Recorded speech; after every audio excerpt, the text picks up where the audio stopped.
So renovating property is the hard way to building wealth through property. I've personally built a multi-million-dollar property portfolio by not renovating a single house. Like, I've updated carpet in one of the houses and repainted it, but I wouldn't call that a renovation. That's just a bit of a upkeep. But this day and age, there is things called AI. So AI that can identify the top 1% booming suburbs, so that rather than you working hard to renovate and increase the value of property, you can literally just buy in an area that is going to grow rapidly in growth whilst you sleep, and then you don't have to work that hard. And then you can pull out that equity when it grows in value to use that as the cash funds to buy the next one.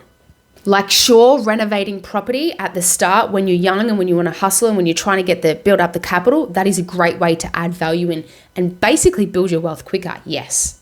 But you can also build wealth with ease without having to do that.